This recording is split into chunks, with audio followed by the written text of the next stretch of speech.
place you grew up in, Mama.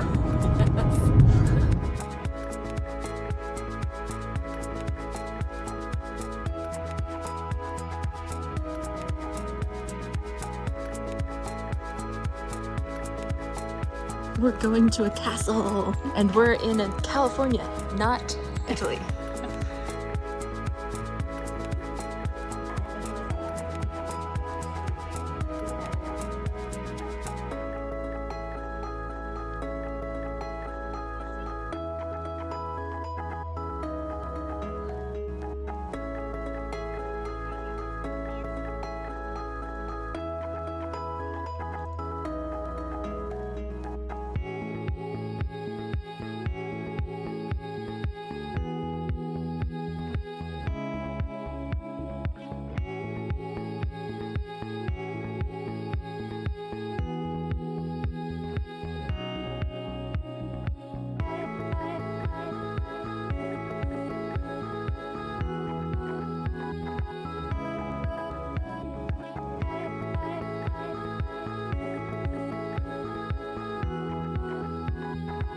We are at our church in Napa, California, and this is the church that we all attended growing up. So many awesome, amazing memories here. This is actually the front of the church. You can see these beautiful doors. We would come out these doors a lot, but usually when we came into the church, it was always through the side entrance. And I remember that tree. It's way bigger now. And we attended Napa First Ward, and we always thought that we were named the first ward because we were the best ward. And as a youth growing up here, we had a lot of youth in our ward that we became super, super close to one another and really, really good friends in and out of church, you know, at school and everywhere. So let's go in. Well, how does it feel being back here? Oh my gosh, it's like, it just brings back so many awesome memories living here. So Janie, my mom always had us come, our whole big family, and sit on the third row from the front. And so we would always sit on this third row right here. When I was older, I would watch Randy and Ronnie be priests, you know, and bless the sacrament up there and their friends. It's been updated a little with these panels and everything, but other than that, it's pretty much the same. And I remember when we knew that we were moving, some of the last Sundays that we came here were very, very sad. I stand all amazed, and there is a green hill far away. What memories do you have in here, Mama? So lots of memories, but some of them are that this is where we had our stake dances. We had them every month. We would have a band come and be up on the stage and play the band music. Did you always have a live band? It's really cool. I always remember that we had a live band. We had mostly fast dances, but then there would be the slow dances, and you'd look around and see who's going to hook up for the slow dances. And I remember Randy and his friends had this trick that they would do, like in the middle of a dance. They'd put their hand down, and then one of them would run up and jump into there, and he would go like this, and then they'd flip backwards and land. They'd have to do it kind of when the leaders weren't watching, because they didn't really want them to do that because it could be dangerous. And if you were slow dancing and you got too close, then they would come up and tap you and say, have a little space between you. Okay, we're here in the primary room, and I remember this little pulpit because it was so cool that it was a miniature real pulpit and stand. And we would do our little 2.5 minute talks and scriptures or prayer. That is extremely cool. Little cute, tiny. I wish I grew up with a mini pulpit. I know, I was imagining your kids standing at that pulpit. They would love Look that. how cute and tiny it is. One memory for me, which is connected to this church, was on my 12th birthday. It was a Sunday, and I had earned half the money to buy my horse. And my dad, who was always the hero of the day, paid for the other half, and we had gone and picked him out to Colorado. He was in Appaloosa. And on my 12th birthday, he got delivered to our backyard and he was tied up back there. And I was supposed to wait till after church to go home and see him. It was so hard to wait. And so I just asked if I could leave a little early, and they were like, okay, fine. And I wanted Cody to come with me, but Cody's mom wouldn't let her leave early. And so I said, well, I'll leave the church and I'll run down there halfway home and wait for you and come as fast as you can. And so she's like, okay. So the second church was over. She ran to catch up with me, and I could have just waited with her, but I had to go halfway. And then she met with me, and then we ran home together to see my horse. It was a momentous day in my life to get my first horse. And it was my birthday when I was 12 years old. This room was called the cry room, and this wall had some big windows in it and had a sound system. So we could look through here down at the sacrament meeting and hear what was going on. But if you had unruly children, you came up here and they could play while the moms listened to sacrament meeting.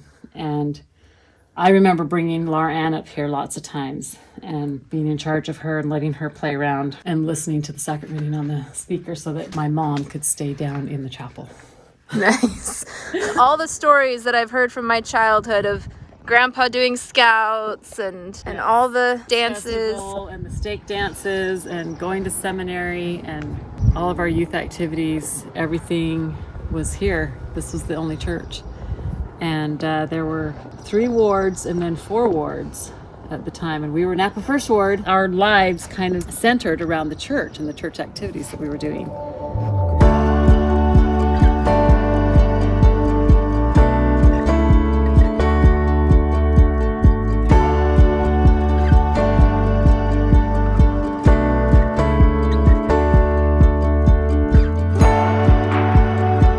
Alta Heights Elementary School.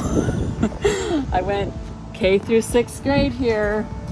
When we walked from our house to elementary school down here every day, and see where that person's walking right there. That's where we came through.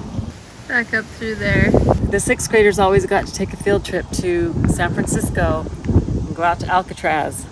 Cool. And I remember it was a big deal to go on this big field trip. K through 2nd was down there, 3rd, 4th here, and 5th and 6th up here.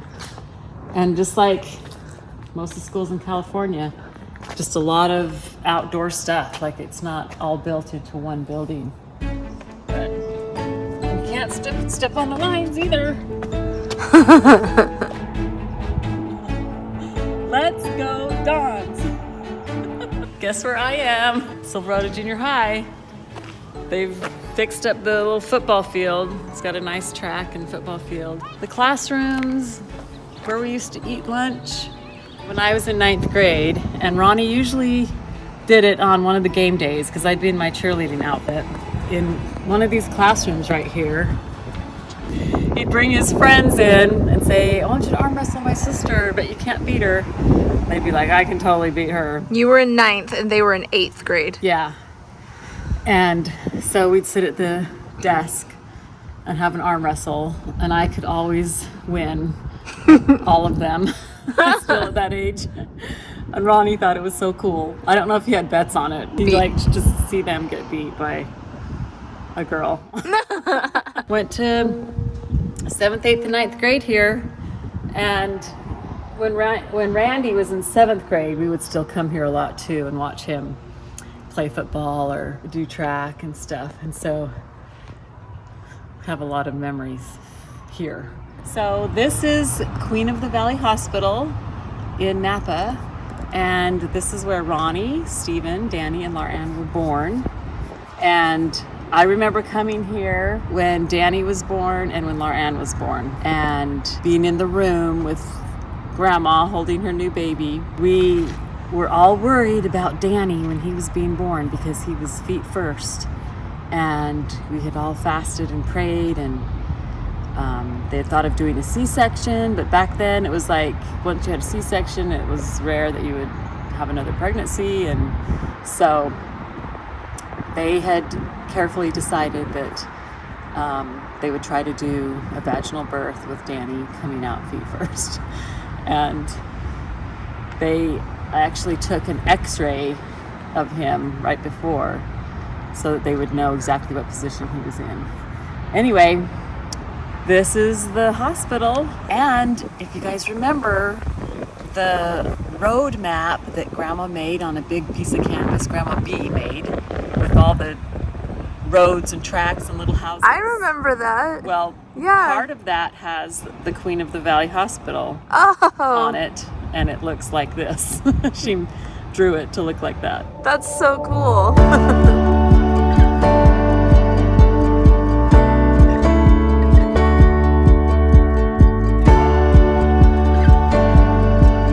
Okay, where are we? This was Grandpa's orthodontic office, and Number 1519 Jefferson Street. Jefferson Street. I just remember coming here as a kid. I also got my braces on here. It was always a peaceful place to me. You And know? now it's a cute hair salon. Yeah. It's been remodeled, but the building's still the same. And when you called Grandpa on the phone to ask him, he still remembered He told me the exact address. 1519 Jefferson Street. Yeah. And you just can kind of see what part of town it was in. It was like...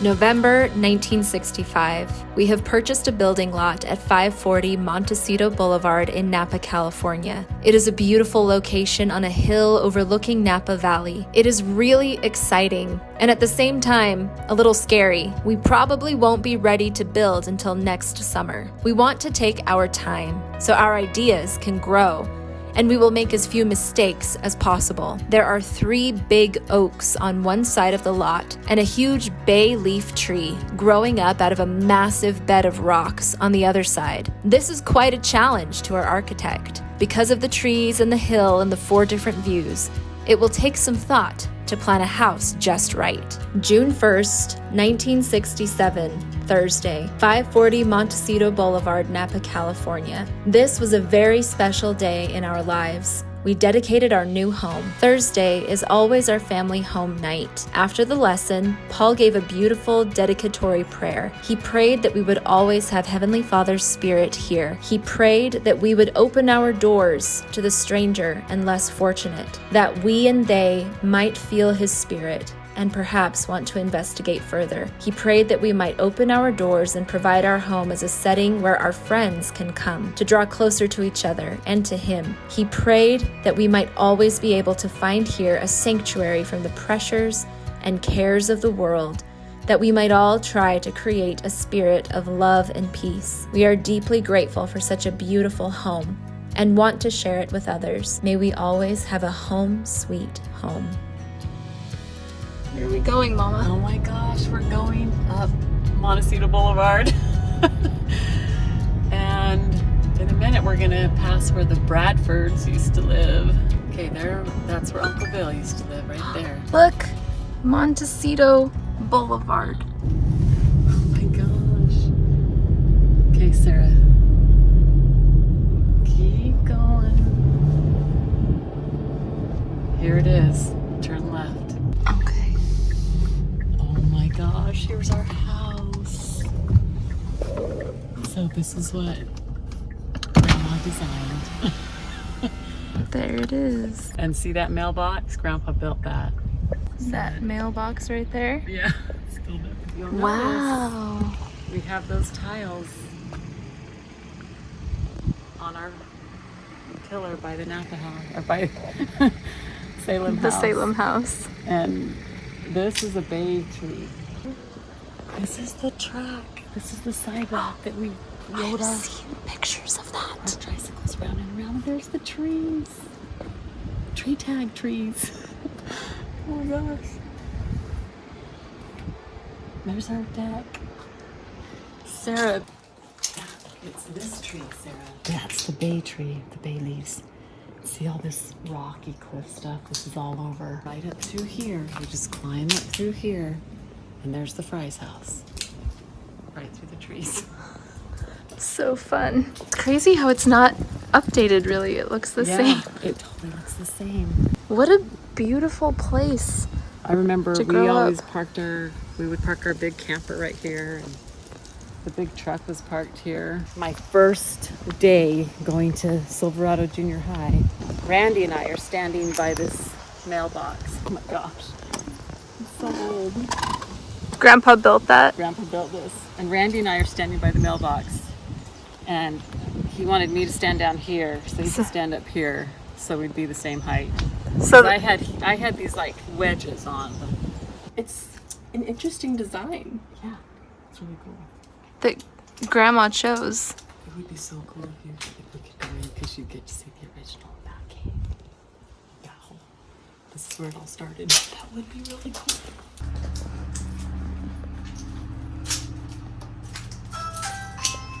And she got on the phone and she's calling my dad at his office and she's saying, the cat's coming to get the baby birds. Yes.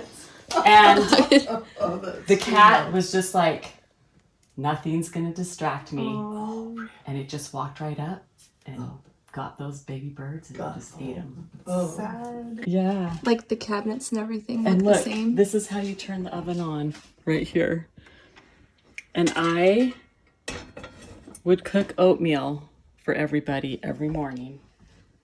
And sometimes I'd forget the salt, and then they would all complain because I'd forgotten the salt. And we had a big oval table. You've seen pictures with this in the background where we had birthday parties. Well, the kitchen sink looks just like the sink in Salem with that Yes. like, arched wood over the window. Yeah. Look, Jamie, this opens up for the Just appliances. Like the appliances in your house, yeah. Yeah. This was just a little platform. Right. But what they really built this for was for a wood-burning stove. Oh, right. And you can see, eventually that's what we had here. And until we got it, it was just used for, let's put the birthday cake there. And it's got the same tile. TV was right up in here. The TV was inside. And we would open the cabinet and use our clicker, which was top of the line, a big deal to have a clicker. And Laura Ann loved the Donnie and Marie show. And when they were doing their final goodbyes, she would run and jump as high as she could and try to kiss the TV, to kiss Donnie goodbye. This is a sewing nook, and Grandma had her sewing machine in there. Sometimes she would lay out all of her fabric and sew right here. Oh. So it's just a little sewing place. One time we had just cleaned this door really good, and Ronnie was chasing Stephen. And Stephen came tearing through the house as fast as he could. Ronnie's right after him. And Stephen comes and he thinks the door's open. He just runs right into the glass door. And the whole thing just shatters. And it just falls like rain. And he's sitting out there on the wood with cuts and blood all over him. And just glass shattering down. And Ronnie, who'd been chasing Stephen, he comes over and he just steps in all the glass and picks Stephen up and carries him out of the glass to safety. Ronnie was not that much older than I Steven. was sitting in this couch and saw the whole thing. It was like pretty traumatic. This floor is just the same. So you know the picture of me doing Yeah, the ice cream? churning the ice Churning cream. ice cream was right here, and we had a bookshelf right here too. Guest bathroom off the laundry room, which is the same that we have now. This is so the kids. Oh, they changed it. This used to be solid, and so you would stand up here and brush your teeth. Oh. Are you showing this? Yeah. Lauren's gonna want to see this. I'm filming the whole thing. And look, double or triple mirrors that open. Just like the other house. Yeah. That's so crazy. So this is Danny's room. Oh my gosh. This was Danny's room. Is this still a lilac bush? I don't think so, but his lilac bush You is right out that window. Danny and Stephen, me and Laura Ann, Randy and Ronnie. Do you remember it, Mama? Oh yeah. You and Laura Ann? Your bed was against that wall? Yeah, and there's a stain on this door. I'm gonna take a picture of. Can you see all this stone and rock in here? Yeah. So this was just a storage room, but these big shelves were not here. And what we saw in here was this rock, and Grandpa painted it black. So it actually was like a cave. So it looked like a cave with all this rock. And so we called it the Bat Cave. And then, just to be kind of the same, we named the closet under the stairs the Bat Hole. That's why it's called the Bat Hole. Yeah. So this is the bathroom for all the kids down here. So this is the Bat Hole. Oh, okay. Under the stairs. Tell us what that is for the young grandkids who have no idea. So They're like, why didn't you just text each other? They're connected to the upstairs one, which is the main one, and these would be on, and so you could hear and talk to each other around the house.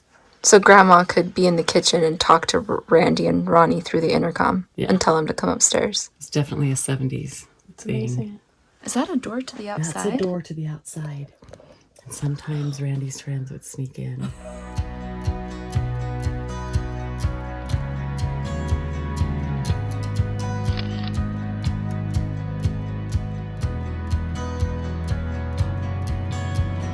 The branch has been cut off that used to go out there.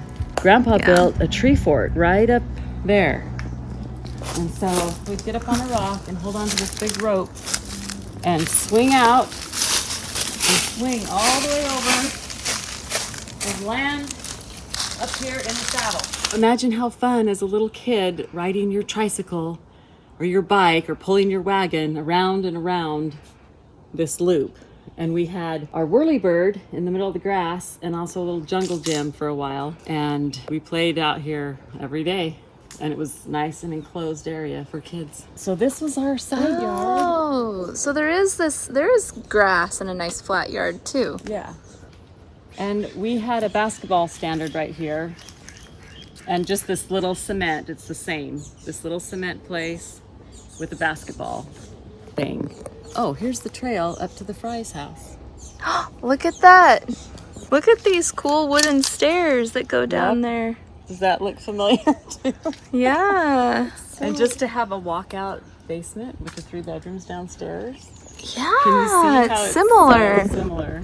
So the master bedroom has a door and you come out on this really pretty deck. So this hill kind of back behind here, one time for a family home evening lesson, we imagined that this was like the Hill Cumorah, and we were gonna go and find the golden plates. And Grandpa had come up here and dug a hole and put a box in there, and they had a replica of the gold plates with a big rock on top. We got a stick, just like Joseph Smith did, and we pried it open and took out this replica of the gold plates and just learned about that whole story. And I remember that, of course, because it was this event. It was this like thing that we did. Like the Armor of God ceremony or like the Tree of Life. Yeah. Grandma, that's how Grandma taught. We would play back here all the time. This is the place we would walk through to get to the Tozier's house. And if you keep going up here, you would get to what we called King and Queen Caves. And it was like this kind of big little cave thing and then a smaller one. So the big one was called King's Cave and the smaller one was called Queen's Cave. If you remember that picture of me in a light pink dress sitting on this big rock and looking out to the distance, I'm sitting up by King's Cave. I remember the very last day that we were here and we had packed everything up. The moving trucks had gone and all 8 of us were at the house and we gathered together for our last family prayer. All of us kids had run one more time to all of our favorite places and said goodbye to our bedrooms and the trees, and finally we had to come in and we had a family prayer in the step-down living room. And I remember that we all stood in a circle holding hands, and every single one of us had tears coming down our face. And the reason I think that was so impressionable to me is because I was like, my dad's crying too, and all the kids and my mom, and it was just a big moment in our lives that we were leaving our Napa home where we had grown up and had loved so much. And then it was off to Utah.